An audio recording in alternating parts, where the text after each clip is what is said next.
Hey, my friend, Brother Peter, the tidbits from the Word. Keep the root watered. This is where the life of the tree, or whatever it is, the loveliness of everything that you see, is the root has been well taken care of. How often you admire a tree by the loveliness of its green foliage and the profusion of its lustrous fruit.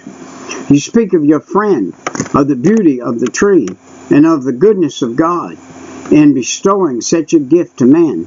But perhaps you do not speak, nor even think of the coarse, unsightly root hidden deep in the ground. But the tree owes its beauty and its life to the roots. The foliage is bright, fresh and green, because the root is burrowing deep in the rich and well-watered soil.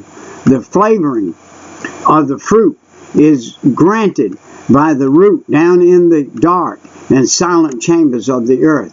Perhaps that comes to your mind now. Some whose faces you always see lit up with a radiant glory. You cannot fail to admire them. Their words contain a secret power and seem to awaken in you all that is noble. They seem to lift you into a higher life.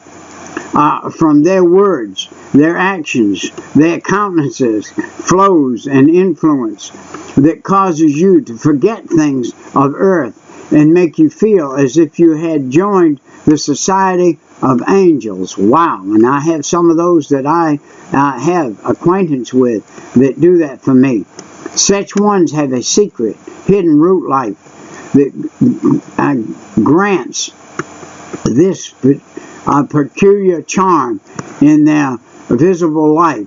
Down in their closet is a secret laboratory where the fragrance and the beauty and the glory of that flow out of their lives are compounded. In the root, their inner life takes hold upon the riches of heaven's grace and drinks in the water that flows in their oft and silent communion with God. They take root downward, and then they go forth into a life and bear fruit upward. While others are talking with friends about things of the earth, they meet with God in their garden of graces, where the sweet spices flow out of the frankincense and myrrh and scent the air, and they become laden with the profusion of fruit and impregnated with the sweet odor which they bear out into the world. They are like the trees planted by the rivers of water, whose leaf does not wither. O beloved pilgrim, see that the root of your inner being are well watered. Let them drink in the sparkling water of life. Remember, effectual work of God consists more in being than in doing. Do not go about your labor with an empty basket. It is only when you go out from deep and silent communion with God that your labor will be effectual. Never think that you have so much to do that you have not much time for prayer.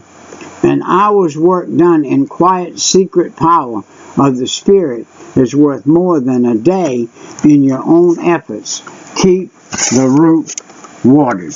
And we will see you next time. Bye.